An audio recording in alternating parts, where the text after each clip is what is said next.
Maka seorang mukmin ditanamkan aktivitas apapun yang kau lakukan dalam dunia ini nanti akan ada pertanggungjawaban di akhirat. Sebagaimana ayat yang tadi dibaca oleh imam ketika sholat maghrib. Rakaat pertama imam membaca surat apa? Surat Al-Fatihah. Surat At-Takatsur. Di bagian akhir dari surat At-Takatsur Allah mengatakan, "Tsumma latus'alunna yawma idzin 'anil na'im." Kemudian kelak di hari kiamat kalian akan ditanya oleh Allah Subhanahu wa taala tentang kenikmatan yang telah Allah berikan kepada kalian. Karena itu sahabat Ali bin Abi Thalib radhiyallahu anhu, beliau pernah ditanya oleh seseorang tentang karakter dunia. Lalu beliau menyampaikan, "Ad-dunya awwaluhu ana wa akhiruhu fana, fi halalihi hisabun wa fi haramihi adab." Dunia itu awalnya dicari dengan melelahkan. Karena siapapun ketika dia mencari dunia, dia harus kerja. Dia harus melakukan sesuatu. Capek ketika mencarinya. Wa akhiruhu fana, dan ujungnya fana. Semuanya pasti akan binasa. Fi halalihi hisabun wa fi haramihi adab. Yang halal dihisab, yang haram diadab. Tidak ada yang ketiga. Sehingga siapapun yang memiliki nikmat yang Allah berikan kepadanya, dia akan dihisab oleh Allah Subhanahu wa taala. Bahkan sampai pun nikmat yang dirasakan oleh Nabi SAW, Abu Bakar dan Umar radhiyallahu anhuma. Pernah satu ketika Rasulullah SAW keluar siang hari. Dalam kondisi beliau lapar. Di dalam rumahnya tidak ada sesuatu yang bisa dimakan. Beliau tidak sedang berpuasa, tapi tidak ada sesuatu yang bisa dikunyah. Akhirnya Rasulullah SAW keluar. Saat beliau berjalan ketemu Abu Bakar As-Siddiq. Kemudian Nabi SAW bertanya kepada Abu Bakar, "Ma akhrajaka fi hadzal waqt?" Apa yang menyebabkan kamu keluar dari rumah di waktu-waktu seperti ini? Siang hari kok di luar rumah? Kemudian Abu Bakar mengatakan, "Al-ju' ya Rasulullah." Lapar ya Rasulullah. Nabi SAW mengatakan, "Wallahi ma akhrajani illa ma akhrajaka min baiti." Demi Allah, tidak ada yang mengeluarkan aku dari rumah kecuali sama seperti yang mengeluarkan kamu dari rumah. Dua manusia mulia dalam kondisi kelaparan. Tidak ada sesuatu yang dimakan di dalam rumahnya. Kemudian mereka berdua berjalan ketemu Umar. Nabi SAW tanya kepada Umar, "Ma akhrajaka fi hadzal waqt?" Apa yang menyebabkan kamu keluar di waktu seperti ini? Siang hari seharusnya orang istirahat, siang ini kok malah di luar. "Al-ju' ya Rasulullah." Lapar ya Rasulullah. Nabi SAW kemudian menyampaikan, "Aku juga mengalami yang sama." Akhirnya mereka bertiga berangkat menemui sahabat Abu Ayyub Al-Ansari. Sampai di rumahnya sahabat Abu Ayyub Al-Ansari, ternyata Abu Ayyub tidak ada. Yang ada istrinya. Kemudian ditanya, "Di mana suamimu?" Sang istri menjawab, "Beliau sedang mencari air untuk kami." Ketika Abu Ayyub datang, beliau melihat di rumahnya ada 3 orang. Nabi SAW, As-Siddiq, dan As-Syahid, Umar bin Khattab radhiyallahu anhu. Spontan Abu Ayyub langsung mengatakan, "Wallahi, ma min ashabil Madinah yakunu indahu dhaifun akrama min dhaifi." Tidak ada penduduk Madinah yang memiliki tamu yang lebih mulia dibandingkan tamuku. Dalam waktu yang sama, Abu Ayyub kedatangan 3 manusia paling istimewa. Nabi SAW, Abu Bakar, dan Umar. Langsung Abu Ayyub menyediakan semua yang bisa disediakan. Beliau kasih kambing bakar, kemudian diberikan air minum, memerah susu, dan seterusnya. Sampai akhirnya Rasulullah SAW, Abu Bakar, dan Umar kenyang. Selesai mereka kenyang, Nabi SAW kemudian mengatakan, "Walladzi ba'atsaka bil haqq la tus'alunna an hadzal na'im yaumal qiyamah." Demi zat yang mengutusku dengan kebenaran. Walladzi ba'atsani Allah, walladzi ba'atsani bil haqq. Demi zat yang mengutusku dengan kebenaran. Sungguh kalian akan ditanya oleh Allah terhadap kenikmatan yang telah kalian dapatkan. Akhrajakal ju' min buyutikum. Rasa lapar telah mengeluarkan kalian dari rumah kalian. Tsumma asabatkum hadhihi ni'mah.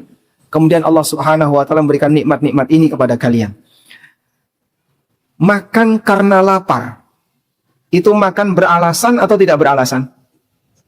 Beralasan. Artinya begini, sebuah perbuatan punya latar belakang, punya alasan.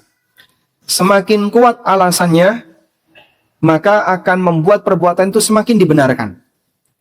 Orang makan karena lapar, dengan orang makan karena selera, mana yang lebih beralasan? Mana yang lebih kuat alasannya? Haknya orang lapar makan, itu haknya. Orang lapar makan normal, itu haknya. Tapi Masya Allah, kendati pun orang saleh sekelas Nabi SAW, Abu Bakar dan Umar, ketika beliau dalam kondisi lapar, kemudian beliau makan, kata Nabi SAW, la tus'alunna an hadzan na'im yaumal qiyamah. Sungguh kalian akan ditanya oleh Allah tentang kenikmatan ini besok di hari kiamat. Menyadari bahwasanya kita pasti akan ditanya oleh Allah, maka seorang mukmin perlu memastikan agar setiap rezeki yang dia dapatkan, harta yang dia dapatkan adalah harta yang tidak menjadi sumber musibah kelak di hari kiamat. Menghindari hisab itu mustahil, tapi memperjuangkan bagaimana agar harta yang kita punya tidak jadi sumber masalah ketika kita dihisab oleh Allah, itulah perjuangan. Sehingga kita berharap semoga harta yang kita usahakan untuk kebutuhan pribadi kita maupun keluarga kita nantinya tidak menjadi sumber masalah saat kita dihisab oleh Allah Subhanahu wa taala. Baik. Nah, kesadaran ini dimulai dari mempelajari batasan mana yang halal, mana yang haram, dan mana yang syubhat.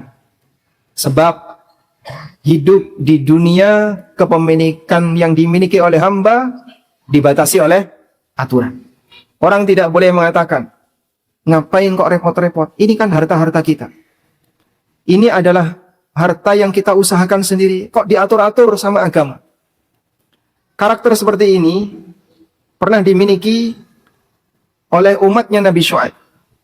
Allah Subhanahu wa taala bercerita tentang bagaimana jawaban umatnya Nabi Syuaib pada saat mereka diingatkan oleh Syuaib. Qalu ya Syuaibu, as-salatuka ta'muruka an natruka ma ya'budu aba'una.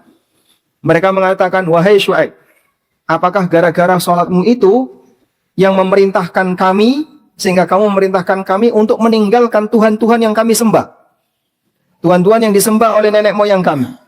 Au an naf'ala fi amwalina ma nasya', atau yang melarang kami untuk melakukan apapun terhadap harta kami sesuai dengan yang kami kehendaki. Jadi saat mereka diingatkan oleh Nabi Syuaib alaihissalam untuk jangan mengurangi timbangan, jangan mengambil hak orang lain dengan cara yang batil, kalau transaksi yang benar, bersikap adil dan seterusnya. Komentar mereka, apakah salatmu yang memerintahkan kamu untuk melarang kami melakukan tindakan apapun terhadap harta yang kami miliki? Masih banyak orang yang kadang berkomentar seperti itu. Ketika dia dinasihati, Pak, riba itu haram, tidak boleh kayak gini. Apa urusannya, ini kan kerja-kerja saya. Ini harta-harta saya. Baik, memang itu hasil dari kerja kamu. Tapi ingat, apa yang kamu lakukan di dunia dibatasi oleh aturan. Sebagian orang misalnya diingatkan tentang bagaimana cara membagi waris yang benar. Cara bagi waris yang benar, laki-laki dapat 2, perempuan dapat 1. Ada yang nggak terima. Ini kan harta peninggalan bapak saya. Kenapa kok situ ikut campur? Saya bukan ikut campur, tapi agama mengatur. Apa urusannya agama mengatur urusan kami? Bukankah agama punya hak untuk mengatur urusan kamu? Sebab kamu diciptakan oleh zat yang menurunkan agama. Maka penciptamu punya hak untuk mengatur kamu. Kepemilikan manusia di dunia ini terbatasi oleh aturan. Orang tidak boleh beralasan, ini harta saya, ini usaha saya, hasil kerja saya, terserah saya. Sebab kepemilikan kamu ketika di dunia dibatasi oleh aturan Allah Subhanahu wa taala. Jangankan aturan agama, terkadang sesama manusia saja mereka memahami seperti ini. Contoh, Pak. Bapak tentu kenal ya. Tanah itu ada yang lahan hijau, ada lahan kuning, ada lahan warna A, warna B, dan seterusnya. Sesuai apa, Pak? Set plan di masing-masing daerah. Sehingga lahan ini peruntukannya untuk pemukiman, lahan ini peruntukannya untuk pertanian, lahan ini peruntukannya untuk perusahaan, dan seterusnya. Orang punya sawah. Lalu dia bangun hotel di sawah itu. Boleh atau tidak? Secara aturan di negara kita boleh enggak? Kenapa enggak boleh? Ini lahan hijau. Lo kan sawah-sawah saya, terserah saya. Ya memang ini sawah kamu, tapi kepemilikan kamu dibatasi oleh aturan. Kalau seperti ini saja manusia bisa memahami, kenapa dia tidak bisa memahami dengan aturan Allah Subhanahu wa Ta'ala? Padahal dia rizki dikasih oleh Allah. Dia lahir nggak memegang apapun harta. Dia nggak punya apa-apa. Allah yang ngasih semuanya. Begitu diatur oleh Allah, dia tidak bersedia. Maka jamaah, kalau ada di zaman kita, orang diberitahu tentang aturan syariat berkaitan dengan masalah halal haram harta, kok dia nggak bersedia, dan dia beralasan ini harta saya, urusan saya, dan seterusnya. Ini berarti melestarikan ajaran kaumnya Nabi Syuaib. Yang saat diingatkan oleh Nabi Syuaib, mereka mengatakan, wa an naf'ala fi amwalina ma nasha'. Kenapa kau larang kami untuk melakukan terhadap harta kami sesuai dengan yang kami kehendaki? Nggak bisa seperti itu. Kepemilikan kamu dibatasi oleh aturan. Baik. Selanjutnya, aturan berkaitan dengan masalah harta telah dijelaskan oleh Nabi Sallallahu Alaihi Wasallam dalam hadis beliau, di mana Rasulullah Sallallahu Alaihi Wasallam bersabda, Innal halala bayyin, wa innal harama bayyin, wa bainahuma umurun mushtabihat. Yang halal itu jelas, yang haram itu jelas, dan di antara keduanya ada perkara yang enggak jelas. La ya'lamuhunna katsirun minan nas. Banyak orang yang tidak tahu perkara yang syubhat tadi, yang tidak jelas. Kemudian Nabi SAW memberikan arahan. Beliau menjelaskan hukum, beliau menjelaskan realita di masyarakat, dan beliau memberi arahan. Beliau menjelaskan tentang batasan hukum, yang halal jelas, yang haram jelas. Di antara halal haram ini ada yang abu-abu, yang disebut dengan mustabihat atau perkara yang syubhat. Ini penjelasan pembagian hukum. Lalu setelah itu beliau menjelaskan tentang realita yang ada di masyarakat. La ya'lamuhunna katsirun minan nas. Banyak orang yang tidak tahu tentang keberadaan syubhat tadi. Kemudian beliau memberikan arahan di bagian akhir. Famanittaqa syubhat faqad istabra'a li dinihi wa 'irdi. Barang siapa yang berusaha untuk menjauhi syubhat, maka dia membebaskan kehormatan dirinya dan agamanya. Wa man waqa'a fi syubhat, tapi siapa yang mendekati syubhat, waqa'a fil haram, dia akan terjerumus ke dalam yang haram. Karra'i yar'a haulal hima, seperti orang yang mengembalangkan kambingnya di sekitar daerah larangan. Daerah ini rumput tidak boleh diinjak. Baik manusia maupun binatang tidak boleh nerobos ke situ. Di luarnya boleh, tapi dia mengembalikan kambing di tepi daerah larangan. Yushiku ayyar ta'afihi. Sesaat lagi, hampir saja yushiku, saat lagi dia akan menerobos ke dalamnya. Ala wa inna likulli malikin hima. Ketahuilah setiap raja itu punya daerah larangan. Ala wa inna likulli malikin hima. Ala wa inna himallahi maharimuh. Sesungguhnya daerah larangan Allah adalah apa yang Allah haramkan. Baik. Insya Allah kita akan fokus dengan mempelajari hadis ini. Semoga bisa memberikan motivasi bagi Bapak Ibu sekalian untuk lebih siap dalam menerima aturan Allah Subhanahu wa Ta'ala. Kita awali dari yang pertama. Ada 3 pengantar yang perlu kita pahami berkaitan dengan masalah aturan yang Allah berikan kepada hamba. Yang pertama, bahwa Allah memberikan aturan kepada hambanya, tujuannya untuk kepentingan Allah atau untuk kemaslahatan hamba. Saya ulangi, ketika Allah menetapkan aturan bagi hambanya, tujuannya untuk kepentingan Allah atau untuk kemaslahatan hamba? Kita sepakat Allah tidak punya kepentingan dengan semua aturannya. Bapak Ibu, kalau ada manusia membuat peraturan, mungkin enggak diikuti, diiringi dengan latar belakang kepentingan? Mungkin? Sangat mungkin. Kok ini enggak boleh Pak? Oh ternyata ada kepentingan dari atasan, ada kepentingan dari anggota dewan, dan seterusnya. Itu mungkin. Itu manusia ketika membuat aturan terhadap manusia yang lain. Tapi kalau Allah membuat aturan, apakah Allah punya kepentingan? Sepeser pun tidak. Sebab Allah tidak butuh hambanya. Sehingga ketika seorang hamba mau taat, mau maksiat, tidak menambah dan tidak mengurangi kerajaan Allah. Disebutkan dalam hadis qudsi, Allah Subhanahu wa taala berfirman, "Ya ibadi, law anna awwalakum wa akhirakum wa insakum wa jinnakum kanu ala atqa qalbi rajulin wahidin minkum." Wahai para hambaku, andaikan makhluk pertama sampai yang terakhir, jin dan manusia, mereka menjadi makhluk yang hatinya paling bertakwa di antara kalian, ma zada dzalika fi mulki syai'a, sepeser pun itu tidak menambah kerajaanku. Andaikan semua manusia hatinya seperti Nabi Muhammad SAW, itu tidak membuat kerajaan Allah makin bertambah. Maka jangan sampai Bapak Ibu punya pemahaman kalau kita sholat Allah makin kaya. Subhanallah, dari pemahaman seperti ini keyakinan yang salah dan menyimpang. Kebalikannya, ya ibadi, law anna awwalakum wa akhirakum wa insakum wa jinnakum kanu ala afjari qalbi rajulin wahidin minkum. Wahai para hambaku, andaikan makhluk pertama sampai yang terakhir, jin dan manusia, mereka menjadi makhluk yang hatinya paling jahat. Hatinya yang paling jahat di antara kalian. Ma naqasa dzalika fi mulki syai'a, sepeser pun itu tidak mengurangi kerajaan. Orang berbuat maksiat apakah merugikan Allah? Sepeser pun tidak merugikan Allah Subhanahu wa ta'ala. Lalu gimana Pak? Semua itu kembali kepada hambanya. In ahsantum ahsantum li anfusikum wa in asatum falaha. Kalau kau berbuat baik, hakikatnya kau berbuat baik untuk dirimu. Dan ketika kau berbuat jahat, hakikatnya berbuat jahat untuk dirimu. Baik. Karena itulah keyakinan pertama yang perlu kita tanamkan, bahwa ketika Allah Subhanahu wa ta'ala menetapkan aturan bagi hambanya, baik berkaitan dengan masalah halal haram muamalah maupun yang lainnya, sepeser pun Allah tidak punya kepentingan. Yang kedua, Allah Subhanahu wa ta'ala menetapkan aturan untuk para hambanya didasari oleh hikmah dan ilmu yang sempurna. Sebab dia tahu apa yang paling maslahat bagi hamba, walaupun mungkin hambanya tidak tahu.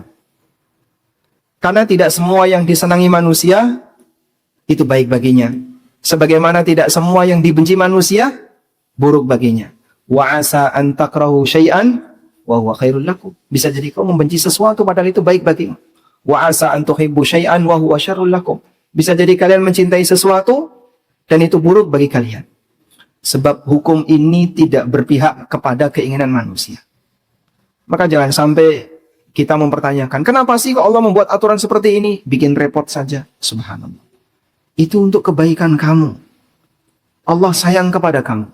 Sehingga Allah tetapkan aturan itu tujuannya dalam rangka untuk kemaslahatan kamu, sesuai dengan apa yang Allah ilmui. Dia tahu apa yang terbaik untuk hidupmu, walaupun hamba tidak tahu apa yang terbaik untuk dirinya. Maka contoh sederhana Pak, seorang anak berbuat salah, misalnya senang main HP atau main game, main PS dan seterusnya, sampai dia kecanduan HP, dilarang oleh orang tuanya, berontak nggak Pak? Tantrum nggak? Tantrum. Anak ini tantrum, dia berontak. Kenapa dia berontak? Karena dia tidak tahu kalau itu berbahaya bagi masa depannya. Yang dipikirkan oleh anak ini yang penting adalah nikmat bagi dia. Saya bisa merasakan kenikmatan terhibur dengan HP yang dia punya, terhibur dengan game yang dia punya. Sehingga saat orang tuanya melarang, dia menolak, dia berontak. Disitulah kita bisa lihat, seorang hamba ketika diberi aturan, dia berontak karena kebodohannya. Itu berawal dari kebodohannya. Tapi dengan penuh kasih sayang, orang tua ini tidak kemudian bertindak keras kepada anaknya, tidak kasar kepada anaknya. Memang anaknya nangis, nggak dikasih mainan HP misalnya, dan itu tujuannya dalam rangka untuk kebaikan sang anak. Maka mungkin ada di antara kita yang kadang awal mula saat mendengar tentang aturan A, aturan B, kok rasanya pedes, batin itu berontak. Aku kalau dengar pertama kali Ustadz bilang riba, itu rasanya berontak. Aku kalau dengar Ustadz bilang harta haram, rasanya mau copot jantungnya, emosi dan seterusnya. Terus yang kamu pinginkan gimana? Ya kalau bisa pengajian yang slow-slow saja, yang menghibur, kira-kira yang semuanya serba boleh, dan seterusnya. Kalau kayak gini caranya, kapan kau akan terdidik untuk jadi orang baik? Di salah satu masjid, sebelum saya ngisi kajian, di briefing sama takmir. Ustadz di briefing takmir. Bukan takmir di briefing Ustadz ya. Tolong Pak Ustadz, nanti hindari kata-kata riba. Nah terus, pokoknya jangan singgung riba. Kalau saya singgung rabi gimana? Wah, kalau itu gak apa-apa ya. Sehingga masyarakat belum siap Pak Ustadz. Loh kenapa tidak kita sampaikan kepada mereka? Apakah kebenaran ini harus kita buang? Biar mereka nggak dengar sama sekali. Udah biarkan saja mereka tenggelam dalam aneka maksiat yang mereka kerjakan, sehingga di titik maksiat-maksiat tertentu jangan disinggung di masjid ini. Karena takmir lagi punya masalah di situ. Masya Allah. Ini pengajian penuh kepentingan. Kenapa dia takut? Ini fenomena orang yang takut mendengarkan kebenaran. Allah Subhanahu wa taala menyebutkan dalam Al-Qur'an tentang orang yang takut mendengarkan kebenaran. Ka'annahum humurun mustanfirah farrat min qaswar. Allah Ta'ala membuat permisalan. Fama lahum 'anit tadhkirati mu'ridin. Ka'annahum humurun mustanfirah farrat min qaswar. Kenapa mereka berpaling dari peringatanku? Kenapa mereka takut untuk mendengarkan ayat-ayat Al-Quran dan hadis-hadis Nabi SAW yang dibacakan? Mereka seperti keledai yang ketakutan, farrat min qaswarah, yang lari dari kejaran singa. Bapak Ibu, kalau Anda membaca Quran, ada beberapa permisalan dalam Al-Quran. Dan Allah kalau membuat permisalan tentang pelanggaran yang dilakukan oleh hambanya, tidak tanggung-tanggung Pak. Nyebut binatang. Nyebut binatang. Kamu itu loh disebut keledai. Sadar nggak sih? Aku kurang ngerti kok. Sehingga bisa jadi dia membaca ayat Al-Quran. Al-Quran itu menyebut dirinya keledai, menyebut dirinya A, menyebut dirinya B. Salah satu permisalan dalam Al-Quran disebut seperti anjing. Mathaluhum kamathalil kalbi in tahmil alaihi yalhath au tatrukhu yalhath. Perumpamaan mereka seperti anjing. Kau usir mereka melet-melet, yalhath, menjulurkan lidah. Kau biarkan mereka juga melet-melet. Melet atau melet? Menjulurkan lidah. Kau bisa saja disebut oleh Quran sebagai binatang, tapi karena dia nggak paham. Makanya Hasan Al-Basri pernah mengatakan, Rubba qari'il Quran wal Qur'anu yal'anuh. Betapa banyak orang yang baca Quran dan Quran melaknatnya. Karena dia nggak paham dengan apa yang dia baca. Baik. Sehingga orang ini keberatan untuk mendengarkan tausiah, terutama ketika itu bertabrakan dengan apa yang menjadi kebiasaan buruknya. Makanya ada sebagian orang yang mereka nggak mau dengerin kajian yang kira-kira materinya menyinggung masalah hukum halal haram, bicara masalah muamalah, orang berani beda pendapat karena urusan pendapatan. Itu Pak ya. Sehingga kalau sudah bagian dapur yang disinggung, dia menghindar. Saya punya salah satu kawan, beliau dai di sebuah pulau di luar Jawa Bali. Di luar Jawa Bali Pak. Kajian awal, dan ini beliau ngisi kajian di sebuah instansi yang cukup basah. Awalnya beliau membahas tentang masalah sholat. Yang hadir banyak sekali. Itu jam siang, setelah duhur, sampai jam 1. Yang hadir banyak Pak. Selesai bab sholat, tiba-tiba beliau berinisiatif menyinggung masalah harta haram. Mulai ada masalah. Sedikit demi sedikit jamaahnya hilang. Sampai akhirnya setelah sekian kali pertemuan, sepi yang datang. Banyak yang nggak mau dengerin. Bisa jadi mereka yang hilang adalah orang yang punya kasus sebagaimana yang disampaikan oleh sang ustadz. Maka mereka menghindar terlebih dahulu sebelum disalahkan dalam pengajian. Hati orang ini ibarat seperti keledai yang takut dari kejaran singa. Fama lahum 'anit tadhkirati mu'ridin. Ka'annahum humurun mustanfirah farrat min qaswarah. Kenapa mereka berpaling dari peringatan Allah? Mereka seperti keledai yang ketakutan, yang lari dari kejaran singa. Selanjutnya yang ketiga. Ketika Anda menjumpai sesuatu yang haram dalam syariat ini, sadarilah bahwa Allah Subhanahu wa taala memberikan ganti yang lebih baik. Sehingga kalau Bapak Ibu lihat ya, hampir setiap budaya jahiliyah, tradisi yang buruk yang dulu pernah ada di masa jahiliyah, dalam Islam Allah Subhanahu wa taala gantikan yang lebih sempurna dan lebih indah. Contoh misalnya, orang jahiliyah punya kebiasaan bertapa di depan berhala. Maka orang muslim diberi oleh Allah Ta'ala syariat i'tikaf. Sehingga siapa yang ingin menenangkan diri dengan bermunajat kepada Sang Pencipta, silahkan kau beriktikaf. Maka i'tikaf adalah cara yang diberikan oleh Allah Ta'ala bagi kaum muslimin untuk banyak bermunajat dengannya. Dulu orang musyrikin, kalau mereka bingung sesuatu, maka mereka melakukan istiqsam bil azlam, mengundi nasib. Dengan membuat 3 tulisan, ditaruh di dalam wadah, kemudian tawaf. Selesai tawaf, dikocok. 3 tulisan ini, yang satu bertuliskan Allah yardo, yang kedua Allah la yardo, yang ketiga sifrun, 0. Kalau keluar sifrun 0, mereka masukkan lagi, tawaf lagi, dikocok lagi. Kok sifrun terus, ya tawaf terus. Sampai ketemu Allah yardo atau Allah tidak ridho. Oleh Allah Subhanahu wa Ta'ala digantikan dengan apa? Salat istikhar. Orang musyrikin, mereka menyembelih hewan untuk berhalanya. Kaum muslimin diberi oleh Allah Subhanahu wa Ta'ala syariat kurban.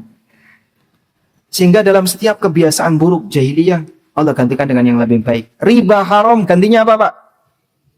Jual beli. Sampai sekarang ketika kita sampaikan riba haram, tinggalkan riba, komen di YouTube itu banyak, Pak, orang yang bilang cuman bisa bilang haram, nggak ngasih solusi.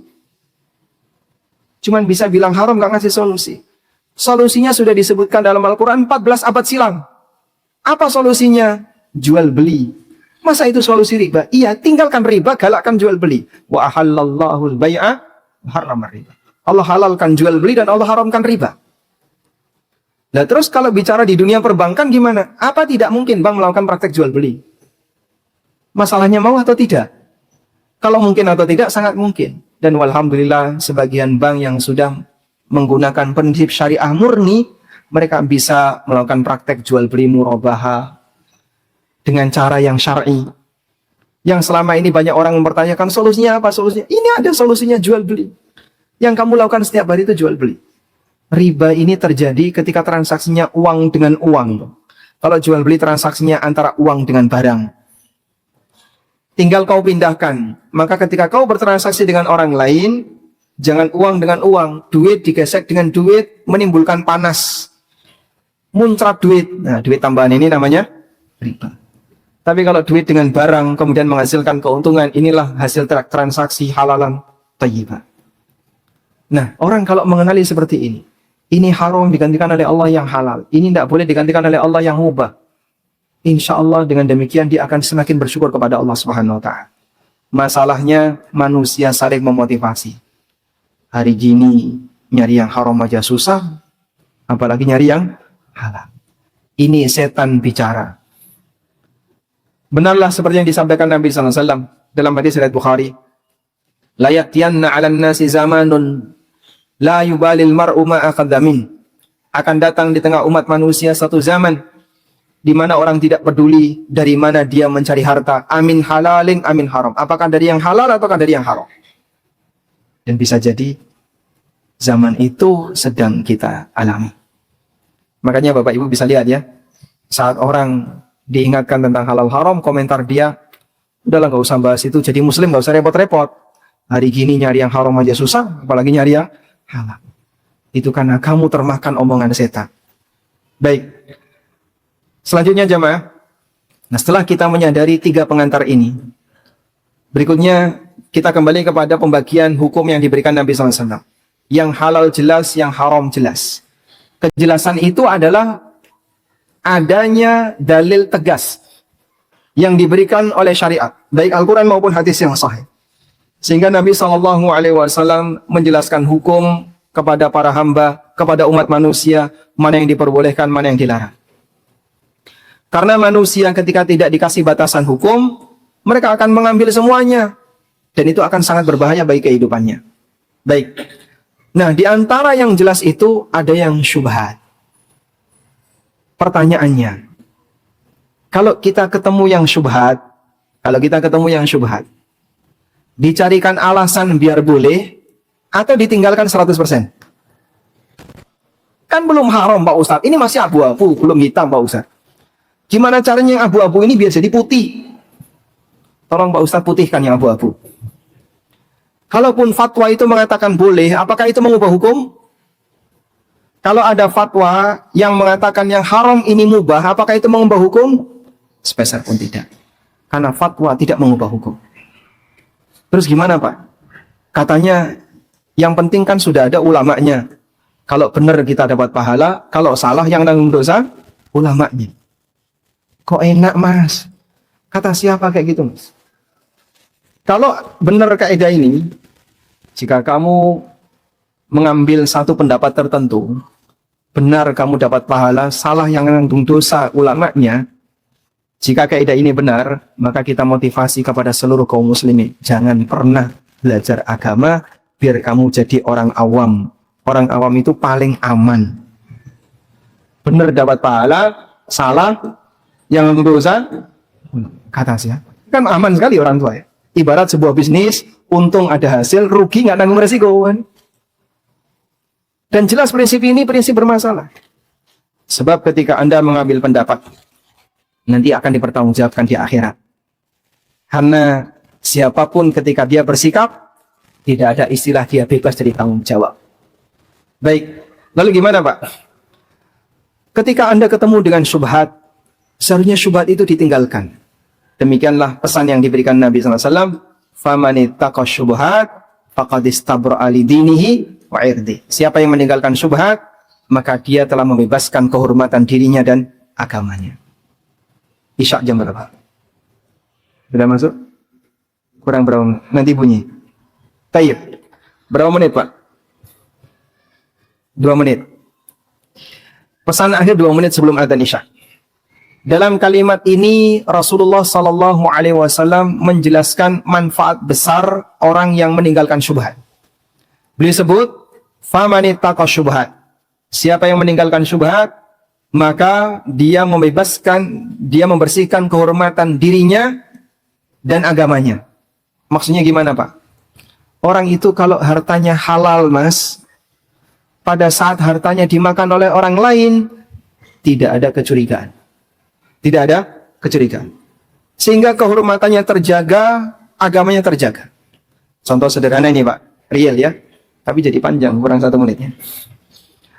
Ada teman saya, dia punya komunitas sepedaan Pak.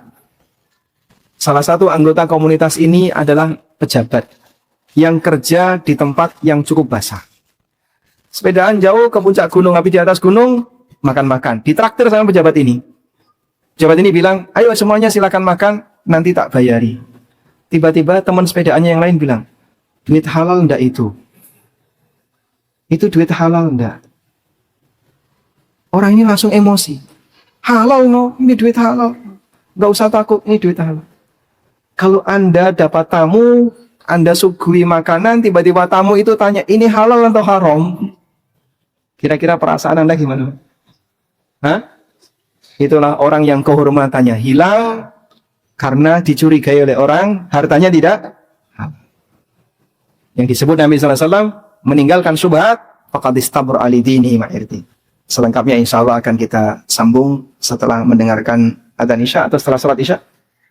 Salat dulu atau adzan saja?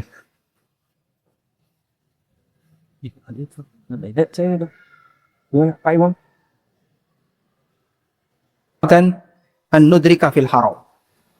Kami meninggalkan 9 dari 10 peluang yang halal karena takut terjerumus kepada yang haram. Itulah sahabat. Sebab mereka melihat sebuah kesalahan itu resikonya besar.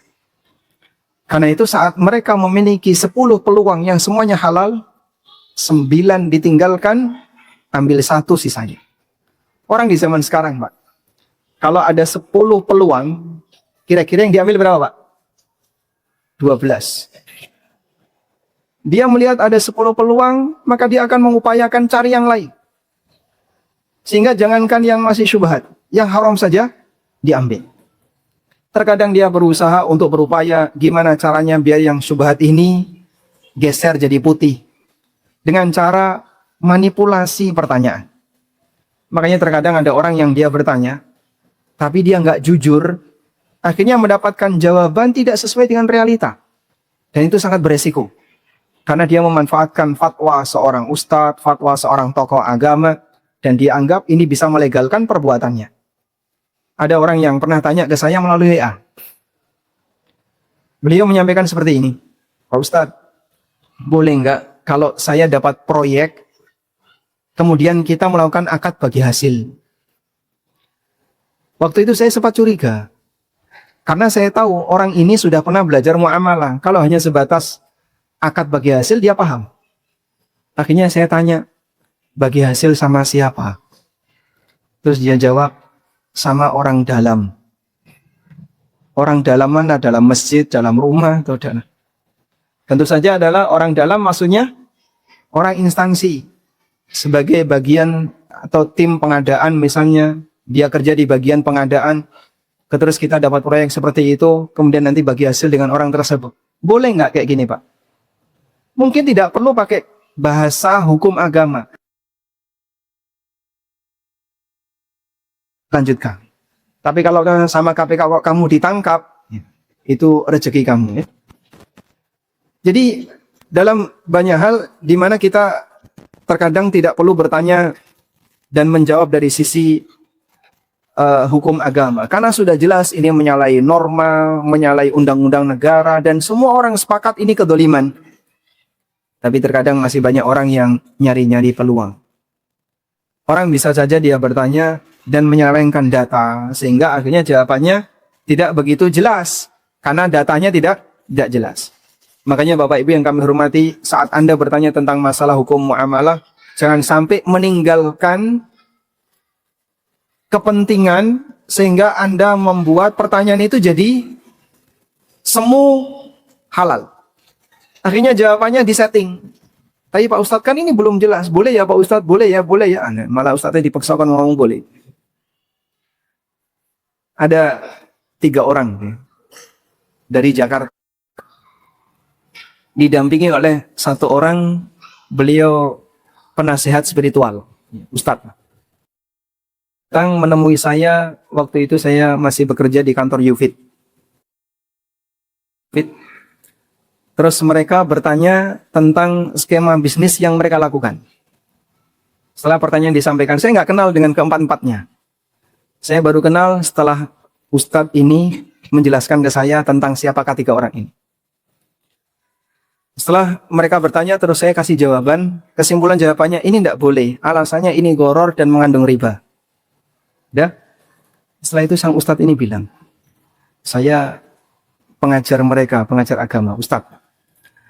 Dan 3 orang ini sebelumnya sudah pernah bertanya kepada Ustadz Erwandi, kemudian Ustadz Nizar Saad Jabal di Jakarta, terus tanya ke antum berharap jawabannya beda. Alhamdulillah saya ngasih jawaban yang sama. Sehingga mereka mau gimana caranya biar bisnis ini boleh, cari kira-kira fatwa mana yang membolehkan. Kalau kayak gini caranya kan bahaya, Pak. Maka dia pingin nyeting sebuah fatwa biar mendukung pelanggarannya. Abu Waqid Al-Laythi radhiyallahu anhu bercerita, setelah Nabi SAW telah berhasil menaklukkan kota Mekah, kemudian beliau berangkat bersama kaum muslimin menuju Hunain. Di perjalanan menuju Hunain, mereka menjumpai sebuah pohon bidara, namanya Dzatu Anwat.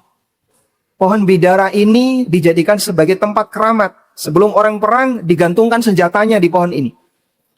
Maka mereka minta kepada Nabi SAW, ya Rasulullah, ij'al lana dzata anwatin kama lahum dzatu anwat.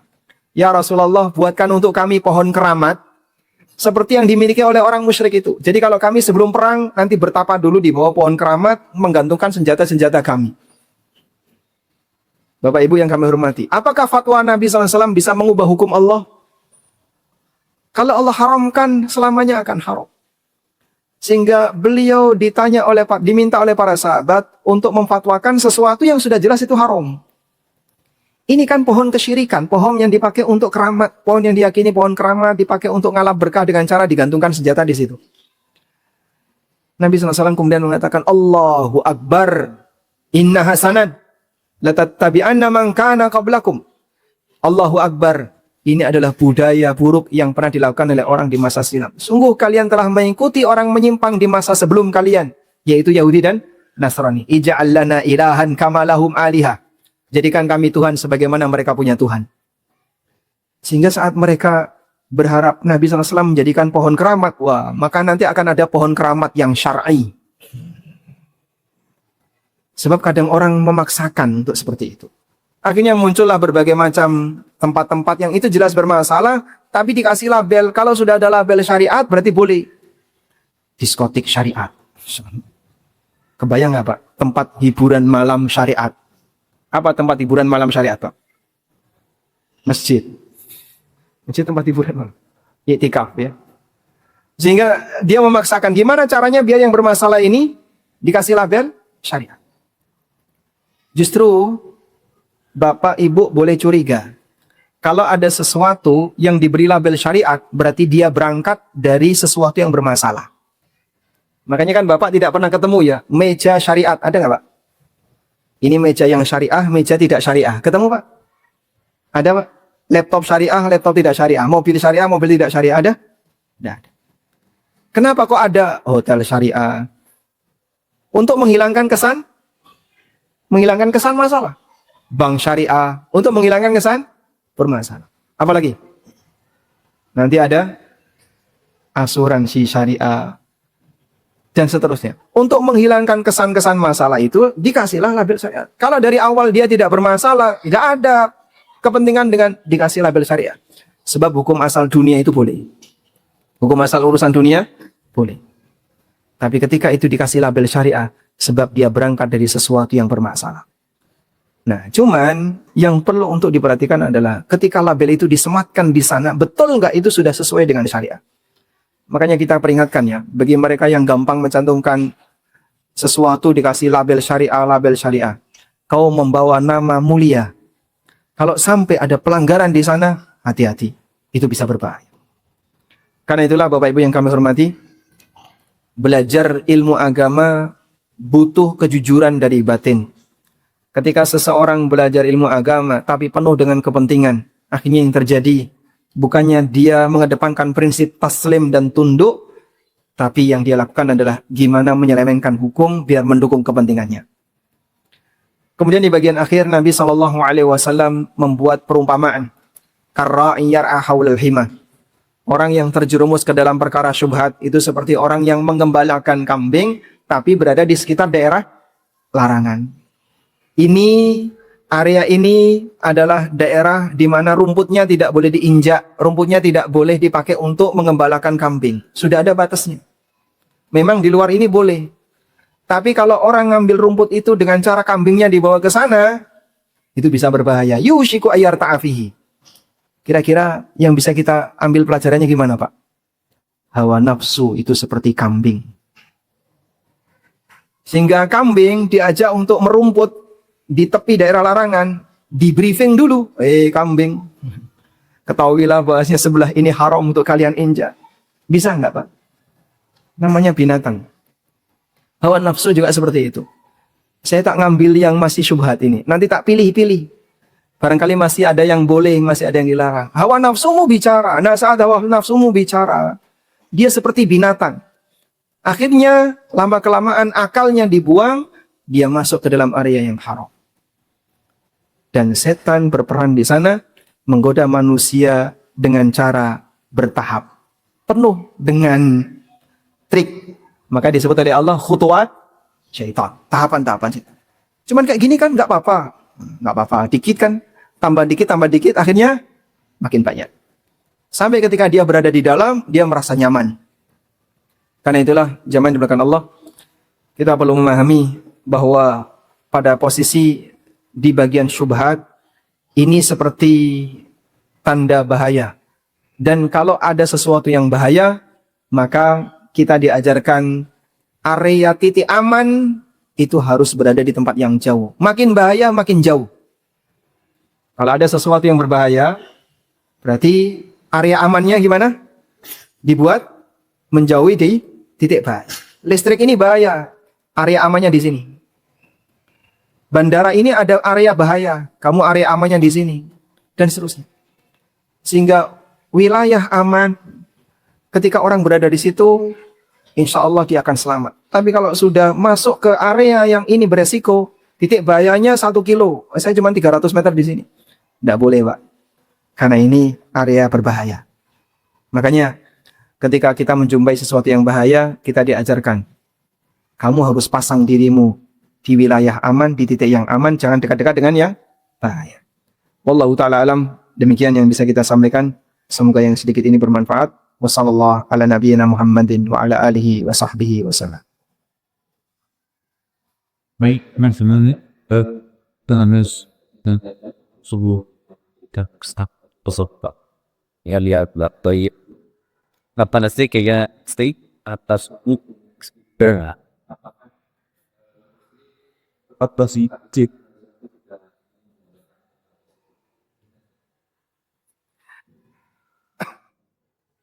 Coba Bapak perhatikan kaidah berikut. Harta istri punya istri. Harta suami punya istri. Salah atau benar? Bapak menjawabnya apa? Salah atau benar? Salah. Kalau menurut ibu-ibu mungkin berbeda.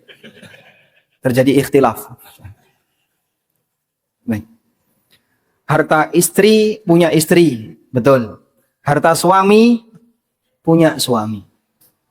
Karena kepemilikan dalam Islam itu dijaga. Nabi SAW pernah menyampaikan khutbah Arafah. Sebelum beliau menyampaikan khutbah, beliau tanya kepada para sahabat, atadruna ayu yaumin hada?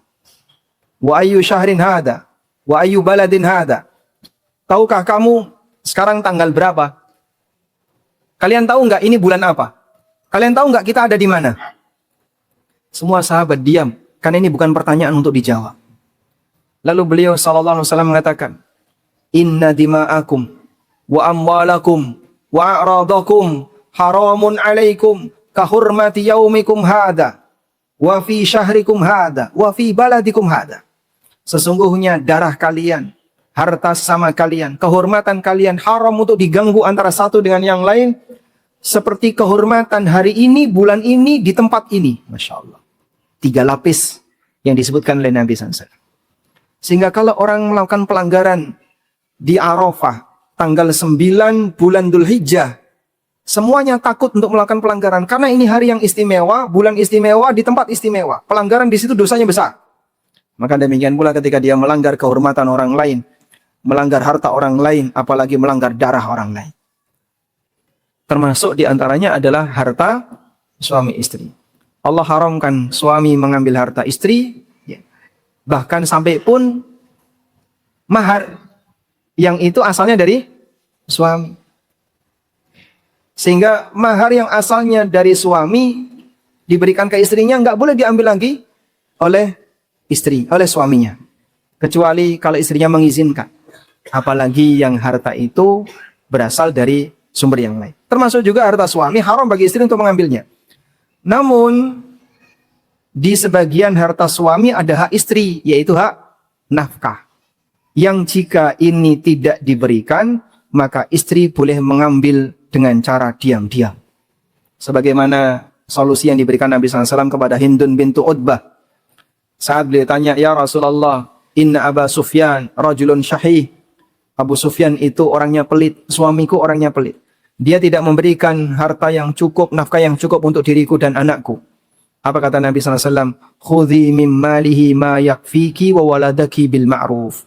Kau boleh mengambil hartanya Abu Sufyan yang cukup untukmu dan anakmu dengan cara ma'ruf. Dengan cara ma'ruf itu sewajarnya, sesuai uruf yang berlaku. Kok diizinkan untuk mengambil hartanya suami diam-diam, Mbak? Karena itu haknya. Sehingga karena beliau berhak, maka beliau boleh mengambil ketika tidak diberikan. Syaratnya satu, jangan ketahuan. Baik, selanjutnya, dalam riwayat ini Nabi SAW mengatakan, silahkan mengambil bil ma'ruf. Dengan cara yang ma'ruf sewajarnya. Andaikan harta suami adalah milik istri otomatis, maka Nabi SAW akan menyampaikan, silahkan kau mengambil hartanya Abu Sufyan sesukamu. Silakan kau ambil semaumu. Itu kalau miliknya istri. Tapi Nabi SAW tidak mengatakan semaumu. Tapi beliau katakan apa? Bil ma'ruf, sewajarnya. Karena itulah seorang istri pada asalnya punya hak harta dari suaminya, namun hanya senilai kewajiban nafkah yang harus ditunaikan oleh suaminya. Lebih dari itu bukan haknya istri. Karena itu kalau misalnya ada istri yang memanfaatkan harta suami diam-diam padahal dia sudah dicukupi nafkahnya, ya kalau di dunia mungkin nggak ada masalah, tapi jika suaminya tidak ridho akan berlanjut sampai hari kiamat. Sehingga ibu-ibu kalau nyuci celana, baju sebelum dicuci diapain Pak? Di screening. Nemu uang 20.000, 30.000, lapor nggak? Lapor, alhamdulillah. Karena 20.000. 100.000 diem. Boleh nggak kayak gini Pak? Pada asalnya duit itu tetap menjadi milik suami. Sehingga wajib dilaporkan ke suami, Bang tadi saya nemukan 100.000 ya, aku udah lapor, sekarang buat aku ya. Nah, yang penting lapor. Wallahu a'lam. Baik. Baik, dan jangan top Pak Isto.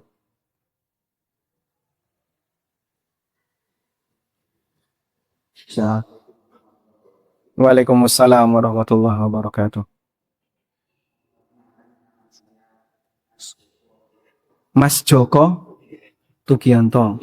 Baik. Yuswa pinten? Usia berapa Pak? Usia 69 tahun masih Joko. Masya Allah. Luar biasa.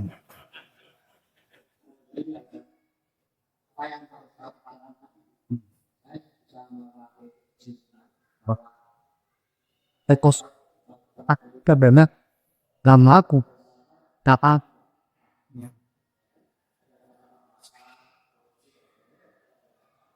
saja ada misalnya dan para sobat tadi ini benar iya halo aku Gustaf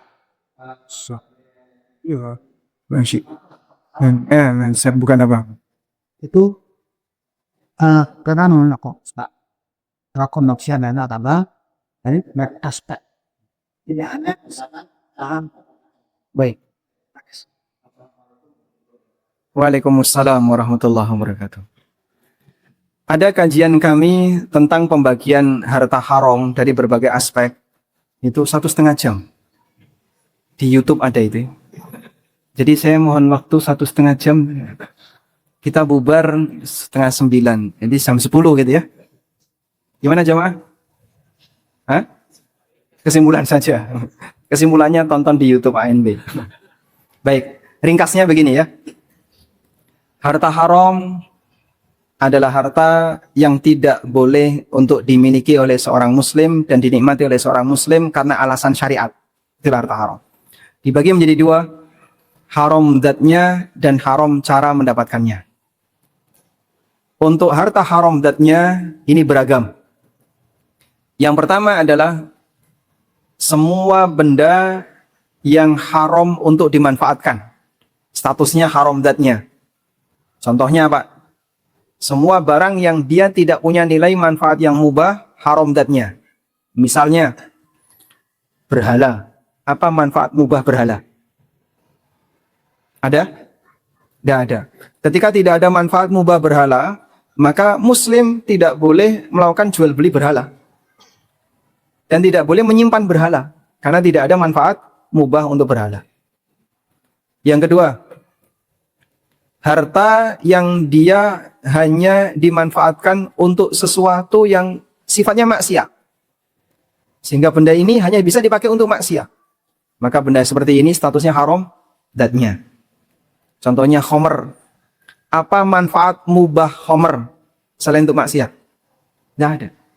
Maka Nabi SAW ketika memberikan solusi saat khomer itu diharamkan, Rasulullah SAW mengatakan, ahriku, buang semua khomer. Sampai Madinah jadi banjir khomer. Karena saking banyaknya khomer yang dibuang. Padahal ketika itu khomer termasuk komoditas yang bisa diekspor. Sehingga saat khomer diharamkan, Nabi SAW tidak minta kepada sahabat, jual saja ke orang kafir nanti jadi duit. Ini dalam rangka untuk efisiensi dana negara. Haram-haram, buang-buang. Tidak ada istilah sayang untuk hal yang haram. Wah, eman ya Pak sayang. Tidak ada istilah seperti itu. Sampai Madinah becek dengan khomer. andaikan keputusan ini ada di tengah kaum muslimin di zaman sekarang, mungkin aktivis LSM dia komentar, Pak, ini tidak mempertimbangkan kemaslahatan umat, Pak, dan aneka komentar-komentar yang lain. Tapi bagi para sahabat berbeda. Sahabat ketika mendengarkan ini, prinsip mereka cuma satu, sami'na wa ata'na. Kemudian yang ketiga, barang yang dipakai untuk ta'awun dalam masalah dosa dan maksiat. Ketika ada barang yang dia bisa dipakai mubah, bisa dipakai yang haram, terlarang untuk dipakai yang haram. Sehingga kita tidak boleh memberikan barang ini kepada orang yang menggunakannya untuk yang haram. Contoh, ada sebuah hadis yang menyebutkan, nahan Nabi sallallahu alaihi wasallam an bai'is silah waqtal fitnah. Rasulullah SAW melarang jual beli senjata saat terjadi chaos di kalangan kaum muslimin. Saat terjadi fitnah, chaos, perang antara satu kaum muslimin dengan kaum muslimin, jangan kau jual senjata, ini manas-manasi orang untuk bunuh orang lain. Itu terlarang untuk dilakukan. Makanya kalau ada orang yang tanya, Pak, boleh nggak Pak kita itu jual pakaian yang membuka aurat? Misalnya rok mini atau pakaian singlet untuk wanita dan seterusnya. Boleh, tapi yang beli harus orang yang menutup aurat. Tapi kalau jualnya umum, bebas, pinggir jalan, siapapun boleh beli, apalagi di Bali, wallahu a'lam. Anda sudah tahu gimana nanti jadinya. Ya. Karena orang bule kena air, bahaya. Gitu. Tapi kalau misalnya yang beli orangnya pakai jilbab besar, tidak pernah membuka auratnya, beli pakaian seperti itu, boleh nggak dilayani, Pak? Boleh. Dia tidak akan mungkin menggunakan itu di tempat umum. Pasti dia akan pakai di tempat khusus. Baik. Ini berkaitan dengan harta haram datnya. Dan harta haram datnya, karena dia statusnya haram datnya, maka solusinya adalah dibuang. Tidak boleh dimanfaatkan. Kecuali untuk jenis yang ketiga tadi, bisa dimanfaatkan untuk sesuatu yang mubah. Selanjutnya, ada harta haram, haram bagi sebagian, halal bagi sebagian yang lain. Contohnya emas, sutra. Haram bagi siapa? Laki-laki. Halal bagi wanita. Ada seorang sahabat yang memakai cincin emas. Langsung tangannya dipegang oleh Nabi SAW, kemudian beliau tarik cincin emas itu, dibanting oleh Rasulullah SAW. Ya'midu ahadukum bijamratin minan nar. Ada orang yang sengaja yang menggenggam bara neraka. Terus beliau pergi. Lalu sahabat ini bengong. Didatangi oleh sahabat yang lain. Kamu ambil cincinnya, kasihkan ke istrimu. Apa jawab beliau? Aku tidak mau mengambil sesuatu yang telah dibuang oleh Rasulullah SAW. Hati yang seperti apa, Pak? Manusia yang kayak gini. Hatinya luar biasa. Sampai ketika cincin itu dibuang, boleh dipakai untuk wanita, kasihkan istrimu. Aku tidak mau mengambil sesuatu yang telah dibuang oleh Nabi SAW. Baik. Kemudian juga sesuatu yang haram untuk dimakan, dikonsumsi. Haram dimakan, tapi boleh dipakai untuk kegiatan yang bukan konsumsi. Contoh, bangkai tidak boleh dimakan. Tapi boleh Mbak dijadikan pupuk. Boleh nggak Pak dijadikan pupuk? Boleh. Kenapa? Pemanfaatannya di area yang tidak dilarang. Pertanyaan, bolehkah secara sengaja memberi makan binatang dengan makanan haram? Bangkai dikasihkan lele. Atau ada orang yang ternak maggot, dikasih bangkai, dipangan maggot. Nah, nanti maggotnya dikasihkan ayam. Boleh atau tidak? Boleh atau tidak? Hah? Baik. Saat Nabi SAW melakukan perjalanan ke arah Tabuk, beliau melewati Madain Saleh, Hijr. Area Hijr, kadzdzaba ashabul hijril mursalin. Para penduduk Hijr ini mendustakan para rasul. Nabi SAW berpesan kepada para sahabat, percepat langkah kalian dan jangan istirahat di sini. Lalu tiba-tiba ada laporan, ya Rasulullah, si fulan mengambil air dari sumur di Hijr. Kemudian Nabi SAW perintahkan, kasihkan ke onta. Kasihkan ke onta. Nah ini jadi dalil ketika ada sesuatu yang haram dikasihkan kepada binatang, hukumnya boleh. Tapi status binatang ini jadi jalalah. Nah jalalah ini karena dia makan ajillah, makan kotoran, maka harus dikarantina dulu sampai pengaruhnya hilang, baru boleh dikonsumsi oleh manusia. Yang kedua, harta haram karena cara mendapatkannya. Harta haram karena cara mendapatkannya dibagi menjadi dua. Didapatkan sebelum tahu hukum dan didapatkan setelah tahu hukum. Kalau didapatkan sebelum tahu hukum, maka halal baginya. Misalnya nggak tahu kalau itu riba, tidak tahu kalau itu gharar, padahal dia sudah melakukannya bertahun-tahun. Dia tidak harus menyerahkan seluruh hartanya atau memiskinkan diri. Sebab Allah Subhanahu wa taala mengizinkan untuk memilikinya sebelum dia tahu hukum. Allah berfirman, "Faman ja'ahu mau'izatun min rabbih fantaha falahu ma salaf wa amruhu ilallah." Siapa yang sudah mendapatkan keterangan dari Rabb-nya, lalu dia berhenti, maka dia berhak untuk mendapatkan harta yang dia miliki di masa silam dan urusannya kembali kepada Allah. Yang kedua, harta haram yang didapatkan dengan cara dolim. Tidak ada pembagian tahu hukum dan tidak tahu hukum, karena semua orang tahu itu dolim. Maka untuk yang terakhir ini, yang kedua ini, wajib dikembalikan kepada pemiliknya. Jika pemiliknya sudah meninggal, wajib dikembalikan ke ahli waris pemiliknya. Demikian yang bisa kita bahas, semoga bermanfaat. Wassallallahu ala nabiyyina Muhammadin wa ala alihi wa sahbihi wa sallam. Wa akhiru da'wana anil hamdulillah.